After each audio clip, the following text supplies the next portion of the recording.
నమస్తే, welcome to వీధి news. లక్షణ సమాజైతం. నేను రమేష్. ముందుగా హెడ్లైన్స్. ఎమ్మెల్యే జైపాల్ యాదవ్ పై అసత్య ఆరోపణలు మానుకోవాలన్న అమర్గల్ మున్సిపాలిటీ అధ్యక్షుడు.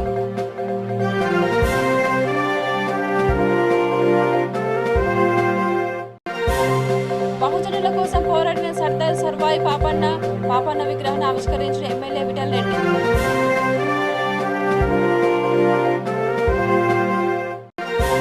గోదావరికని శ్రీకాంత్ కంటి హాస్పిటల్ ముందు సిపిఎం ధర్నా. వైద్యుడి నిర్లక్ష్యం వల్లే చూపుపోయిందని ఆందోళన.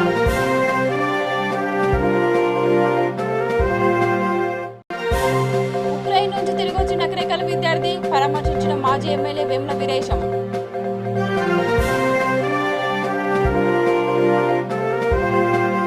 ఇక డీటెయిల్స్ లోకి వెళ్తే, కల్వకుర్తి ఎమ్మెల్యే జైపాల్ యాదవ్ పై ఆరోపణలు సరైన పద్ధతి కాదని టీఆర్ఎస్ అమర్గల్ మున్సిపాలిటీ అధ్యక్షులు పత్యానాయకు హితవు పలికారు. రంగారెడ్డి జిల్లా అమర్గల్ మున్సిపాలిటీలో ఎమ్మెల్యే జైపాల్ అభివృద్ధి పనులు చేయడం లేదని జాతీయ బీసీ కమిషన్ సభ్యుడు తల్లోజు ఆచార్య ఆరోపించడం తగదన్నారు. అమర్గల్ మున్సిపాలిటీలో ఆయన ప్రెస్ మీట్ నిర్వహించారు. ఎమ్మెల్యే చేస్తున్న అభివృద్ధికి అడ్డుపడుతూ అసభ్య పదజాలంతో దూషిస్తున్నారని మండిపడ్డారు. ఇకనైనా ఎమ్మెల్యేనైనా ఆరోపణలు మానుకోవాలని సూచించారు.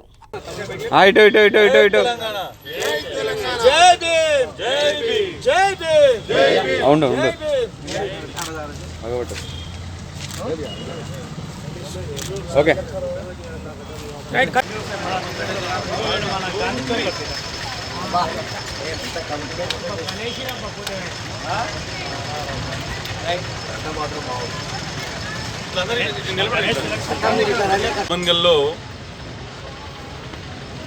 నేషనల్ ఓబీసీ మెంబర్ గారు అనేటువంటి ఆచార్య గారు కల్వకుర్తి ఎమ్మెల్యే జైపాల్ యాదవ్ గురించి ఏకావచనంతో మాట్లాడడం జరిగింది. ఒక వ్యక్తి సర్పంచ్ స్థాయి నుంచి 3 సార్లు ఎమ్మెల్యే గెలిచిందంటే ప్రజల అభిమానం ఉంటేనే కదా గెలిచేది, ప్రజలు ఓటేసినే కదా ప్రజాప్రతినిధులు అయ్యేది. మరి ఒక ప్రజాప్రతినిధిని లేకుండా ఏకవచనంతో మాట్లాడడం కరెక్టేనా? గతంలో ఆమన్గల్ అభివృద్ధి అంటేనే జైపాల్ అన్న. ఆమన్గల్ చరిత్రలో 4.5 కోట్ల రూపాయల అభివృద్ధి కోసం తెచ్చిన ఘనత జైపాల్ అన్నది. మరి ఆ రోజు తమరు ఆమన్గల్ని ఎందుకు బంద్ చేయించడం జరిగింది? మీరు ఒక గౌరవ స్థానంలో ఉన్నారు. రాష్ట్ర మంత్రివర్యులు ఆమన్గల్కి వచ్చినప్పుడు ఒక లోకల్ బాడీ, మీ ఆధీనంలో ఉన్న మున్సిపాలిటీ బాడీ రిప్రజెంటేషన్ ఇవ్వాలా.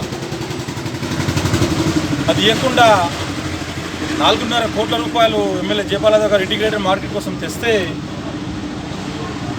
ఆ రోజు అడ్డుకున్నది మీరు కాదా? అంతేకాకుండా దళిత బహుజనుల హక్కుల కోసం పోరాడిన సర్దార్ సర్వాయి పాపన్న గౌడ్ అందరికీ ఆదర్శప్రాయుడని ఎమ్మెల్యే విఠల్ రెడ్డి అన్నారు. నిర్మల్ జిల్లా మూతోల్లో గౌడ్ సంఘం ఆధ్వర్యంలో ఏర్పాటు చేసిన సర్దార్ సర్వాయి పాపన్న గౌడ్ విగ్రహాన్ని ఆయన ఆవిష్కరించారు. బహుజనుల హక్కుల కోసం సర్వాయి పాపన్న పోరాడాలని తెలిపారు. ఆయన జీవిత చరిత్రను స్ఫూర్తిగా తీసుకొని ముందుకెళ్లాలని సూచించారు. గౌడ సమాజం అభ్యున్నతికి ప్రభుత్వం సైతం కృషి చేస్తుందని అన్నారు. ఈ కార్యక్రమంలో అమరవేణి నర్సాగౌడ్, రామగౌడ్, టీఆర్ఎస్ మండల అధ్యక్షుడు అఫ్రోజ్ ఖాన్, ప్రజాప్రతినిధులు పాల్గొన్నారు.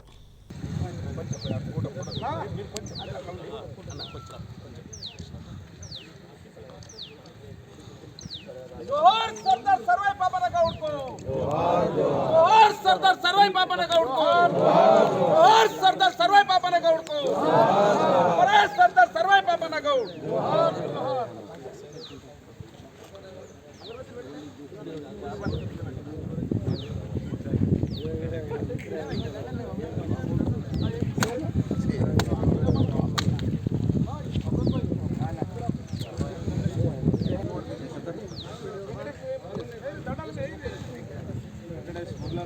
తర్వాత కూడా వారి ఆశయాలను గుర్తించి ఈరోజు ముదోల్ తాలూకా హెడ్ క్వార్టర్లో వారి విగ్రహావిష్కరణ మనందరి సమక్షంలో ఇప్పుడే శుభాస్థానంతో జరగడం జరిగింది. మీ అందరి సమక్షంలో చాలా సంతోషం.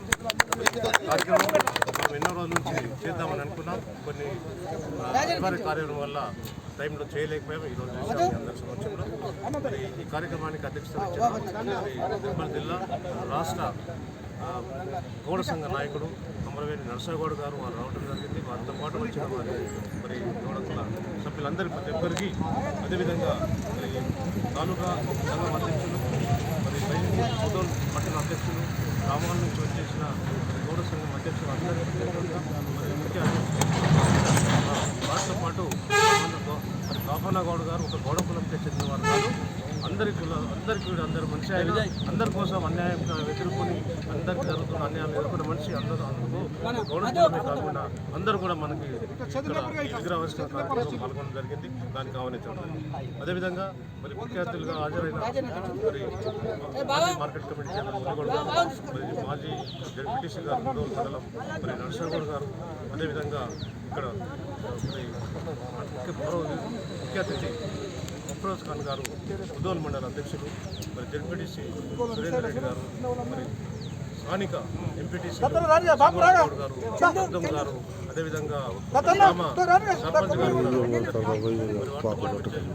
తర్వాత ఇంకా ముదోల్ మండలం అన్ని గ్రామాల నుంచి. పెద్దపల్లి జిల్లా గోదావరిఖనిలోని శ్రీకాంత్ కంటి హాస్పిటల్ ముందు సిపిఎం పార్టీ ఆధ్వర్యంలో ధర్నా నిర్వహించారు. ఎన్టీపీసీ కాంట్రాక్ట్ వర్కర్లు లక్ష్మణమూర్తి జనవరి 13న కంటి వైద్యం కోసం శ్రీకాంత్ కంటి ఆసుపత్రికి వచ్చాడని, అక్కడ వైద్యులు ఇచ్చిన మందులు వాడిన మొదటి రోజునే కంటి చూపు కోల్పోయారని వారు తెలిపారు. దీనిపై డాక్టర్ శ్రీకాంత్ని తన తండ్రి భిక్షపతి నిలదీశామని, వారు సరిగ్గా స్పందించడం లేదని ఆరోపించారు. బాధితులతో నోటికొచ్చినట్లుగా మాట్లాడుతున్నారని అన్నారు. నిర్లక్ష్యంగా వైద్యం చేసిన డాక్టర్ శ్రీకాంత్పై కఠిన చర్యలు తీసుకోవాలని, హాస్పిటల్ గుర్తింపు రద్దు చేయాలని వారు డిమాండ్ చేశారు. కాంట్రాక్ట్ వర్కర్గా పనిచేస్తున్నటువంటి కె లక్ష్మణమూర్తి గారు జనవరి 13వ తేదీన కంట్లో గరగర ఉంటుందని చెప్పేసి శ్రీకాంత్ కంటి డాక్టర్ దగ్గరికి వచ్చి టెస్ట్ చేయించుకుంటే తను రాసిచ్చినటువంటి మందులు వేసుకున్న 24 గంటలు గడవడానికన్నా ముందే ఆయన కన్ను మొత్తం కనబడకుండా పోయినటువంటి పరిస్థితి ఉంది. దానితో పాటుగా ఆయనకు సంబంధించి ఇక్కడికి వచ్చి ట్రీట్మెంట్ చేస్తామని చెప్పేసి నాన్స్తూ పక్కదారి పట్టించేసారు. ఆయన కన్ను పూర్తిగా కనబడకపోయేసరికి హైదరాబాద్లో ఎల్వి ప్రసాద్ హాస్పిటల్ కానీ, అదేవిధంగా సరోజినీదేవి హాస్పిటల్ కానీ చికిత్స చేయించుకొని ఈ మధ్యకాలంలో ఇక్కడికి రావడం జరిగింది. ఇటు విషయమై చెప్పేసి మీరు చేసినటువంటి ట్రీట్మెంట్ వల్ల ఈ రకంగా జరిగిందని చెప్పేసి డాక్టర్ దృష్టికి తీసుకొస్తే ట్రీట్మెంట్ చేస్తామని చెప్పినటువంటి వాళ్ళు 1-2 సందర్భాల్లో పిలిపించి మాట్లాడి చివరికి డాక్టర్ గారి తండ్రి అయినటువంటి భిక్షపతి గారు నువ్వు ఏం చేస్తావో చేసుకో, నీ దిక్కున్న దగ్గర చెప్పుకో అని చెప్పేసి దురుసుగా మాట్లాడినటువంటి పరిస్థితి ఇక్కడ ఉన్నది. మేము సిపిఎం పార్టీగా అడుగుతున్నాం. ఈరోజు వైద్యం అనేది మొత్తం ఖర్చుతో కూడుకున్నది. ఈ వైద్యాన్ని వ్యాపారం చేసినటువంటి డాక్టర్ల మీద చర్యలు తీసుకోవాలని చెప్పేసి మేము సిపిఎం పార్టీగా మేము డిమాండ్ చేస్తున్నాం. అదేవిధంగా ఈ లక్ష్మణమూర్తి 3 నెలలు కోరుకుంటున్నాం. ఆయన దగ్గరికి వెళ్ళినట్టయితే నిర్లక్ష్యంగా ప్రవర్తిస్తుండు, మొదలు అనడము, తీసుకో బాబు ఖర్చులు ఏదైతే ఉన్నా మనం భరిస్తామన్నాడు. నాకు 4 రోజుల నుంచి డ్యూటీ పోయింది, చేతగాటలేదు, అక్కడ బండి నడపాలంటే కూడా పని సరిగా అగబడతలేదు. దీనికి మళ్ళీ ఒకసారి మేము వచ్చి అడిగినట్టయితే వాళ్ళ ఫాదర్ భిక్షపతి గారు అన్నారు కూర్చొని మాట్లాడుకుందామన్నాడు, రమ్మన్నాడు. చూసి తర్వాత నేను మాట్లాడుతూ పోండి అన్నాడు. మళ్ళీ 2వ సారి పిలిచాడు. 2వ సారి కూడా వెళ్తాం, నువ్వేం చేసుకుంటావో చేసుకోపో, ఎవరికి చెప్పుకుంటావో చెప్పుకోపో, నువ్వేం చేయలేవు, నువ్వు చూసుకోపో, ఎవరు చెప్పుకుంటావు అని చెప్పి నిర్లక్ష్యంగా ఇంకా కొన్ని చెప్పలేని మాటలు కూడా చెప్పడం జరిగిందండి. మీ మూలంగా నేను మీ అందరికీ కోరుకుంటున్నాను, నాకు న్యాయం చేయండి.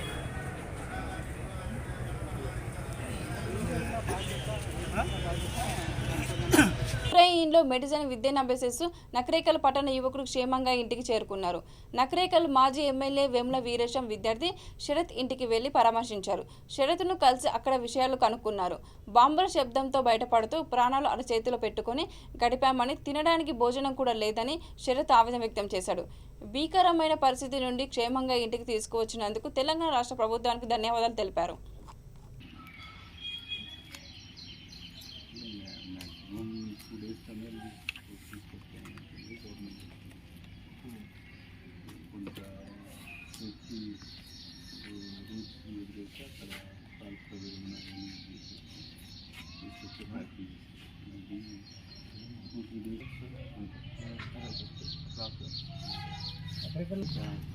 पोलैंड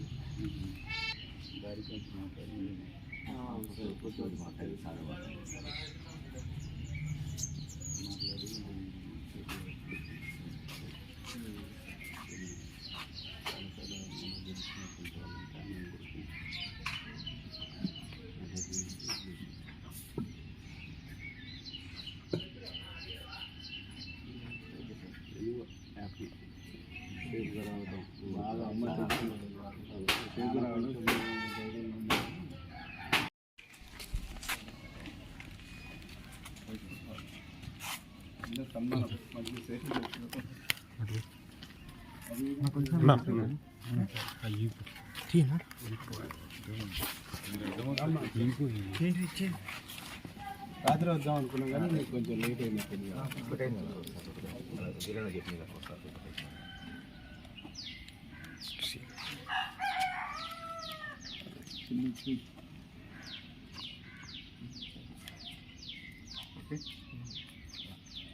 హ్యాపీగా నువ్వు హెచ్డిఎఫ్సి కాజీపేట బ్రాంచ్ని ఉమ్మడి వరంగల్ జిల్లా అటవీశాఖ ముఖ్య సంరక్షణ అధికారి ఆశ ప్రారంభించారు.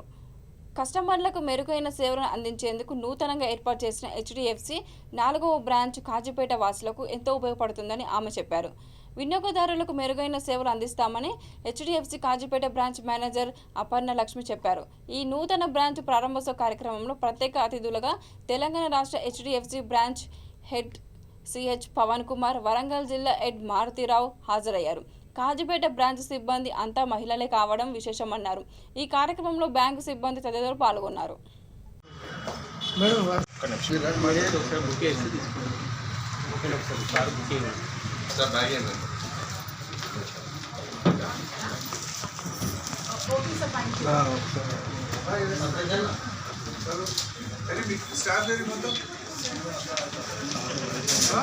चलो कविता सी बाय शॉप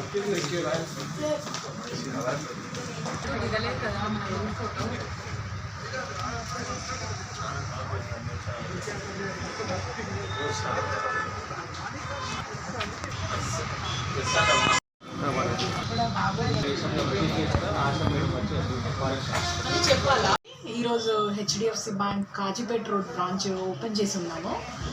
చీఫ్ గెస్ట్గా మన ఫారెస్ట్ చీఫ్ కన్జర్వేటర్ ఆశా గారు వచ్చి ఇవాళ బ్రాంచ్ ఓపెన్ చేయడం జరిగింది. ఇది హన్మకొండ జిల్లాలో 4వ బ్రాంచ్. ఈ బ్రాంచ్ ప్రత్యేకత ఏంటంటే స్టాఫ్ అంతా ఉమెన్ స్టాఫే, ladies staff. So as a HDFC bank ప్రెస్టీజియస్గా ఓపెన్ చేసిన ఉమెన్ బ్రాంచ్. ఇది స్టాఫ్ అందరూ ఉమెన్ ఉంటారు. ఈ 1 వీక్ జరుగుతుందండి housing loan mela, 2 wheelers, personal loans అన్ని. కస్టమర్స్ విజిట్ చేసి వాళ్ళ ఎలిజిబిలిటీని బట్టి వాళ్ళు చెక్ చేసుకొని చెప్పచ్చు. కొత్త అకౌంట్స్ కూడా ఇక్కడ ఓపెన్ చేస్తామండి. నార్మల్ బ్యాంకింగ్ అకౌంట్స్ ఓపెన్ చేస్తాము, లోన్స్ ఇస్తాము. అండ్ ఈ 1 వీక్ కూడా లోన్ మేళా జరుగుతుంది. People can utilise this. మారుతున్న సమాజానికి అనుగుణంగా మహిళలు అన్ని రంగాల్లో రాణించాలని పెద్దపల్లి జిల్లా Ramagundam project centre anganwadi supervisor Shareen అన్నారు. మున్మూరు యూపీఎస్ ప్రభుత్వ పాఠశాలలో అంతర్జాతీయ మహిళా దినోత్సవాన్ని పురస్కరించుకొని సిడిపిఓ స్వరూపరాణి, గ్రామ సర్పంచ్ బాదర వేణిస్వామి అధ్యక్షతన మహిళా దినోత్సవాన్ని కార్యక్రమం నిర్వహించారు.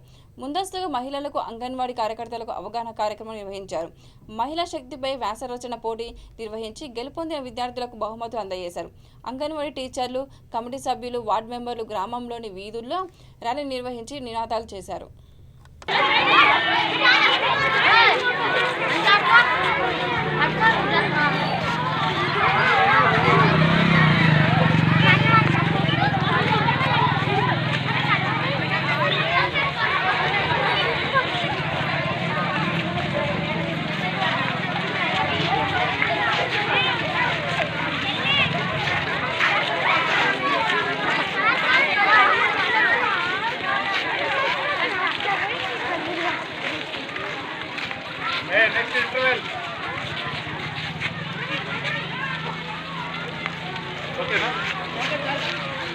ఒకసారి మీ ఎగ్జామ్ కూర్చున్నప్పుడు ఒక ఫోటో తీసుకుంటాను.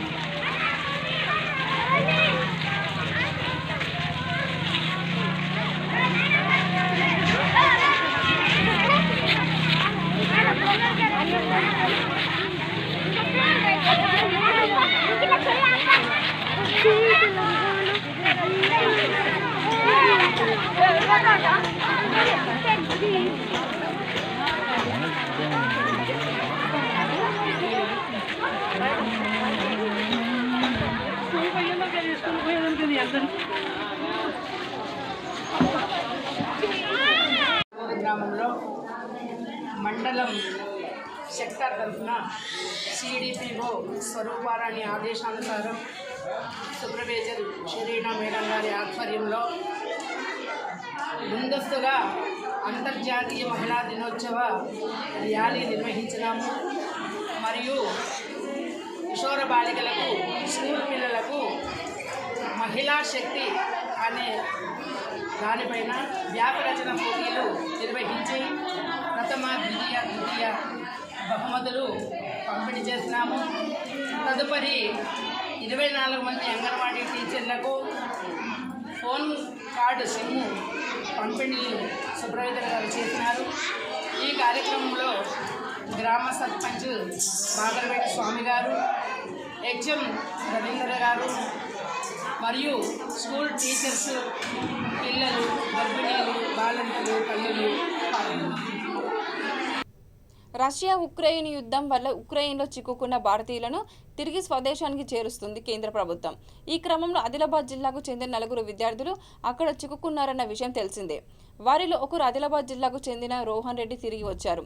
బీజేపీ జిల్లా అధ్యక్షులు పాయల్ శంకర్ గారు ఆ విద్యను సన్మానించారు. అక్కడి పరిస్థితులు అడిగి తెలుసుకున్నారు. ప్రధాని నరేంద్ర మోడీ నాయకత్వ పటిమ, దౌత్య నీతి వల్ల విదేశాల్లో చిక్కున్న విద్యార్థులు, ఉద్యోగులు స్వదేశానికి క్షేమంగా రాగలుగుతున్నారని ఆయన అన్నారు. ఇప్పటికే 9,000 మంది స్వదేశానికి తీసుకొచ్చారు. మిగతా వారిని కూడా భారతీయ వైమానిక దళం విమానాలకు తరలిస్తున్నారన్నారు.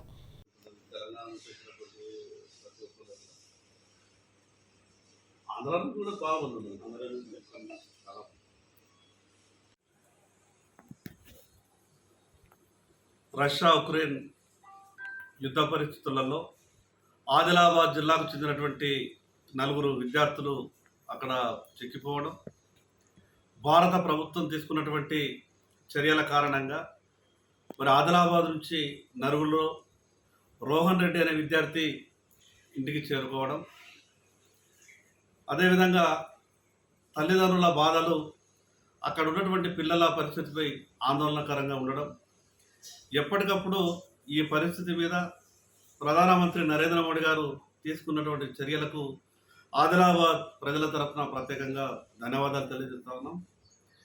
దేశ ప్రధానమంత్రి బలం ఈరోజు ప్రపంచంలో ఆ దేశంలో ఉక్రెయిన్లో చిక్కుకున్నటువంటి భారతీయులు మాట్లాడుతున్నటువంటి తీరు చూస్తే ప్రధానమంత్రి ఏ రకంగా దేశం కొరకు, దేశ ప్రజల కొరకు తపన పడుతున్నారో అర్థం చేసుకోవచ్చు.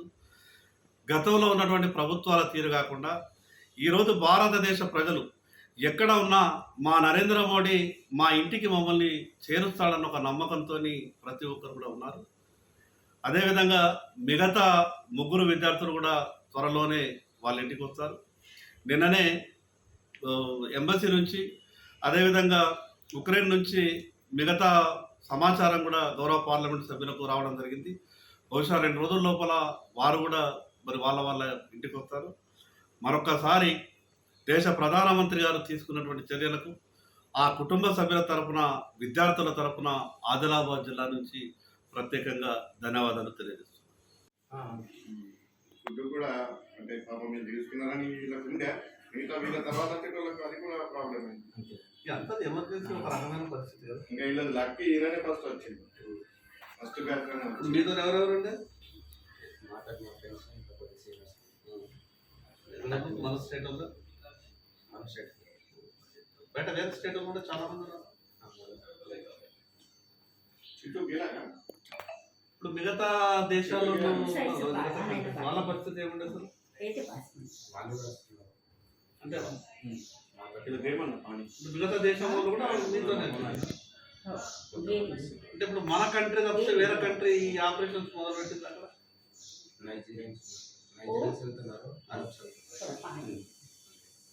ఇప్పుడు మిగతా ఏ కంట్రీ వాళ్ళు ఎక్కడ? రాజన్న సిరిసిల్ల జిల్లా ముస్తాబాద్ మేజర్ గ్రామ పంచాయతీ 6వ వార్డులో మురికి కాలువలు తీసి చెత్తను సీసీ రోడ్డు పైన వేస్తున్నారని ఆవేదన వ్యక్తం చేస్తున్నారు. ఎక్కడ చెత్త అక్కడే పేరుకుపోయి దుర్గం వస్తుందని, సీసీ రోడ్డుపై నడవడానికి ఇబ్బందులు పడుతున్నారని చెప్పారు. దుర్వాసన వల్ల అనారోగ్యం పాలయ్యే పరిస్థితులు వస్తున్నాయన్నారు. కాలనీలలో చెత్త కోసం మినీ చెత్త వాహనాలు కొనుగోలు చేశారని, కానీ చెత్త వాహనాలు వస్తలేవని చెప్పారు. 4 రోజులకు ఒకసారి కూడా రావటం లేదన్నారు. చెత్త తరలింపులు అధికారులు నిర్లక్ష్యంగా వ్యవహరిస్తున్నారని కాంగ్రెస్ పార్టీ నాయకుడు దీటి నరసింహులు మండిపడ్డారు. వెంటనే అధికారులు స్పందించి తగిన చర్యలు తీసుకోవాలని డిమాండ్ చేశారు.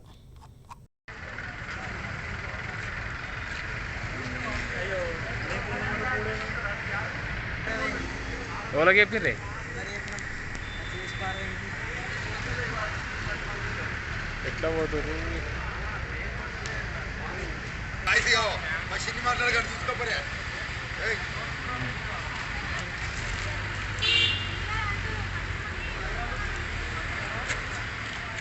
ఎన్ని రోజులు అయితే తీసి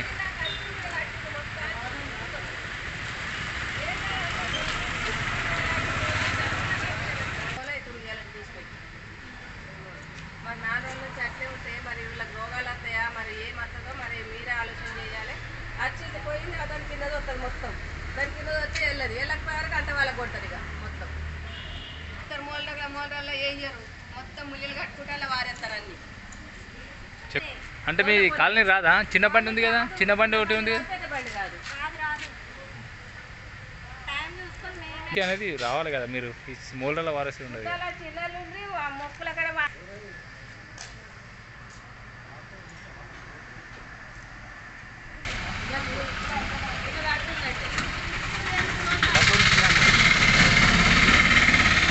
మేజర్ గ్రామ పంచాయతీలో పారిశుభ్రతలో దూసుకుపోతున్నామని గొప్పగా చెప్పుకున్న పాలకవర్గం కావచ్చు, అదేవిధంగా సర్పంచ్ కావచ్చు, కార్యదర్శి కూడా మేము పారిశుభ్రత బాగా చేస్తున్నాం, ఎక్కడ చూసినా అక్కడ నీట్గా ఉందని 2 మినీ ఆటోలు తీసుకొచ్చారు. సంధికి పోయి అభివృద్ధి చేస్తామని. మీ ప్రజల ఆలోచన ఏంటంటే ఈ మినీ ఆటోలే కానీ ట్రాక్టర్లే కానీ మీ కమిషన్ల గురించి తెచ్చుకుంటారు కావచ్చు అనే ఒక ఆలోచన ఉన్నది. ఇలా చూడండి, చిన్న సంధికి రంగారెడ్డి జిల్లా రాజేంద్ర నగర్లోని లిక్కర్ గోడౌన్ను తెలంగాణ రాష్ట్ర బేవరేజ్ కార్పొరేషన్ చైర్మన్ గజ్జల నాగేష్ సందర్శించారు. డిపోలో మొక్కలు నాటారు. కార్పొరేషన్ చైర్మన్గా పదవి బాధ్యతలు చేపట్టిన ఆయన మొట్టమొదటిసారిగా వచ్చి మద్యం గోడౌన్ను పరిశీలించారు. వేసవి కాలంలో మందుబాబులకు ఎలాంటి సిబ్బంది లేకుండా అన్ని రకాల మద్యం సీసాలు అందుబాటులో ఉంచామని తెలిపారు.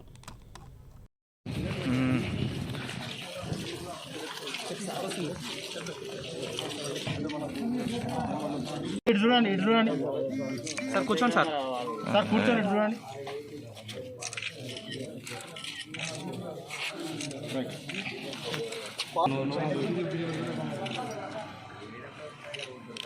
ఏం చెప్పేది ఏమంటారు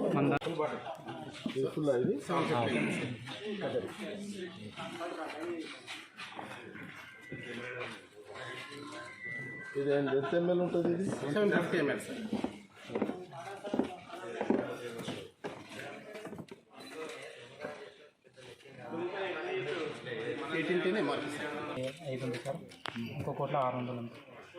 రాష్ట్ర గౌరవ ముఖ్యమంత్రి శ్రీ కల్వకుంట్ల చంద్రశేఖరరావు గారి యొక్క ఆశీస్సులతో మరి నేను బెవరేజ్ కార్పొరేషన్ చైర్మన్గా అయిన సందర్భంగా వారికి నేను ముందుగా పాదాభివందనాలు చేస్తూ మొట్టమొదటిసారిగా నా యొక్క కార్పొరేషన్కు సంబంధించిన పనిలో భాగంగా మరి ఈరోజు ఈ యొక్క డిపోను విజిట్ చేయడం జరిగింది. ఈ యొక్క డిపో పేరు రషీద్గూడ RR2. నిజంగా డిపోలోకి వచ్చిన తర్వాత ఇక్కడ వాతావరణం చూస్తే మరి రాష్ట్ర ప్రభుత్వము అన్ని రకాలుగా కట్టుదిట్టమైన చర్యలు తీసుకొని వ్యాపారస్తులకు ఎలాంటి కూడా ఆటంకం కలగకుండా మరి గవర్నమెంట్ యొక్క సూచన సలహాల మేరకు మరి ఇక్కడ అన్నీ కూడా జాగ్రత్తలు తీసుకోవటం జరిగింది. మరి ఇక్కడ ప్రతి దగ్గర వెళ్ళి నేను చూసినప్పుడు ప్రతి ఒక్కరు కూడా మాకు నిజంగా చెప్పాలంటే కొద్దిగా స్టాఫ్ తక్కువ కూడా పని భారాన్ని తమ యొక్క ప్రభుత్వ అభివృద్ధిపైననే మరి నమ్మకంతో వాళ్ళు ఎంతో బాగా చేస్తున్నారు. ఈ డిపోను చాలా రకాలుగా కుత్బుల్లాపూర్ నియోజకవర్గంలోని కోంపల్లి ఫంక్షన్ హాలులో ఏర్పాటు చేసిన సమావేశంలో రెడ్డి సామాజిక వర్గానికి చెందిన వారు పాల్గొన్నారు. 70 సంవత్సరాలుగా గ్రామీణ ప్రాంతంలో వ్యవసాయంపై ఆధారపడ్డ చిన్న సన్నకారు రైతు కుటుంబాలను పట్టించుకునే వారు లేకుండా పోయారని, ఇప్పటి వరకు తమ కుటుంబాలు అనేక మంది ఆర్థికంగా చితికిపోయారని రెడ్డి సంఘం నేతలు వాపోయారు. తమ కుటుంబాల యువత ఉద్యోగాలలో అవకాశం రాక బ్రతికే భారంగా తయారవుతుందని వాపోయారు. రెడ్డి సామాజిక వర్గంలో ఉన్న 80% పేద మధ్యతరగతి కుటుంబాల సంక్షేమం, అభివృద్ధి కొరకు ప్రభుత్వ సంక్షేమ ఫలాలను అందించాలని కోరారు. నాగిరెడ్డి ఆధ్వర్యంలో నేను కలిశాను. నేను కాళ్ళకల్లో రెడ్డి సంఘం ప్రెసిడెంట్. ప్లస్ ఆ విలేజ్లో మేమున్నది 10%, బయట వాళ్ళు 6. ప్రతి ఒక్క ఉన్నవాడు చూడకుండా అందరూ కలిసిమెలిసి ఉండి చూసుకొని ఎలాంటి అవకతవకలు జరగకుండా ఉండాలి.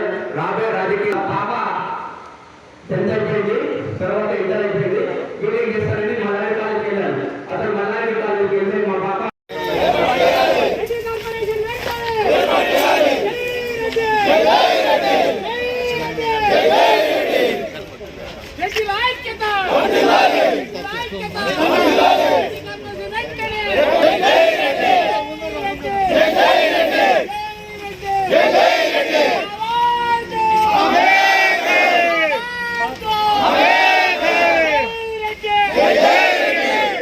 అవకాశం ఇవ్వాలి.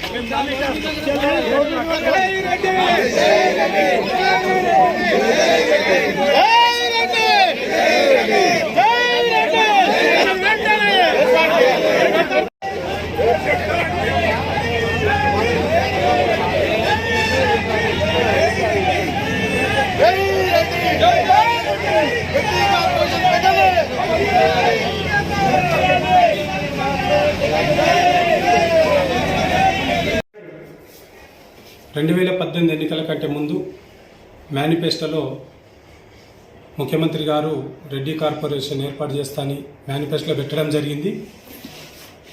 ఆ కార్పొరేషన్కు ఇప్పటికీ రూపం రాలేదు. దాదాపు 3.5 సంవత్సరాలు గడిచిపోయింది. ఎన్నోసార్లు మంత్రుల ద్వారా, అధికారుల ద్వారా, చీఫ్ సెక్రటరీ ద్వారా కూడా ముఖ్యమంత్రి గారికి తెలియజేయడం జరిగింది. కలవడానికి ఇష్టపడతలేడు.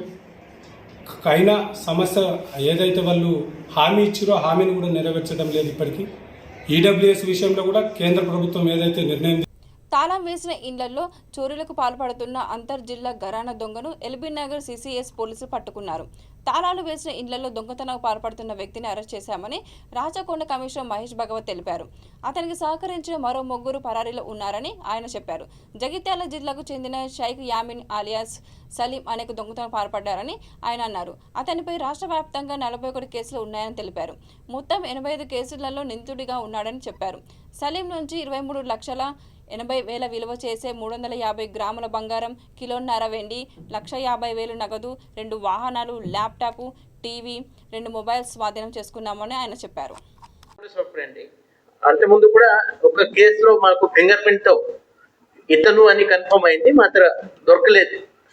మాత్రం ఈ 5th ఫిబ్రవరి ఆ కేసు అయిన తర్వాత అప్పటి నుంచి మా వాళ్ళు బాగా అది కష్టపడారు. ఈ సీసీటీవీ ఫుటేజ్ కూడా అది స్టడీ చేశారు. సో ఫైనలీ చివరిగా this fellow has been arrested. ఈ Sheikh Yamin alias Salim son of Sheikh Hyder, Ellikatta village, Shadnagar, Rangareddy district. మాత్రం నేటివ్ ఈయన జగిత్యాల టౌన్ లో చిల్కవాడ గట్టు అని అదే నేటివ్. ఈయనతో పాటు ఈయన కలీగ్స్, ఈ కో అఫెండర్స్ అది ఉస్మాన్ అని మహారాష్ట్ర, తర్వాత లక్ష్మణ్ అని నిజామాబాద్ టౌన్, తర్వాత ఒక ఉస్మాన్ కి ఇంకొక అసోసియేట్ ఉన్నారు, ఆయన పేరు తెలీదు. వాళ్ళు 3 మాత్రం పరారులో ఉన్నారు. ఈ షేక్ యామిన్ ని అరెస్ట్ చేస్తూ ఆయన దగ్గర 350 గ్రామ్ గోల్డ్ ఆర్నమెంట్ అది, తర్వాత 1.5 kg silver, cash 1,50,000, 2 bikes, 1 television, 1 laptop, 2 mobile phone, మొత్తం అది 23,80,000 విలువ ఉన్న ఈ ప్రాపర్టీ అది రికవరీ అయింది. మొత్తం 41 కేసెస్ లో ఇప్పుడు ఆయనకు మనం అరెస్ట్ చేస్తున్నారు. ఈ 41 కేసెస్ లో మన రాచకొండ 16 కేసెస్ ఉన్నాయి. దాంట్లో ఈ అబ్దుల్లాపూర్ మెట్ అది గ్రేవ్ కేస్, తర్వాత ఇంకా 4 గ్రేవ్ కేసెస్ ఉన్నాయి. అబ్దుల్లాపూర్ మెట్ లో మొత్తం 4 కేసెస్, హయాత్ నగర్ 5, చోటుపల్ 6, ఇబ్రాహీంపట్నం 1, ఈ మన రాచకొండ కేసెస్. సైబరాబాద్ లో నందిగామ పోలీస్ స్టేషన్ లో 1 కేసు ఉంది. బులెటిన్ ముగించే ముందు మరోసారి హెడ్లైన్స్. ఎమ్మెల్యే జైపాల్ యాదవ్ పై అసత్య ఆరోపణలు మానుకోవాలన్న అమర్గల్ మున్సిపాలిటీ అధ్యక్షుడు.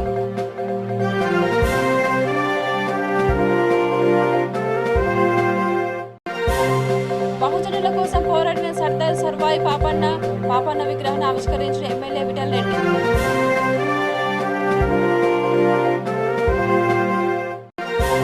గోదావరికని శ్రీకాంత్ కంటి హాస్పిటల్ ముందు సిపిఎం ధర్నా.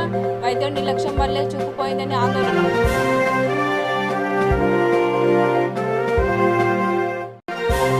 ఉక్రెయిన్ నుంచి తిరిగి వచ్చిన నకరేకల్ విద్యార్థి పరామర్శించిన మాజీ ఎమ్మెల్యే వేముల వీరేశం.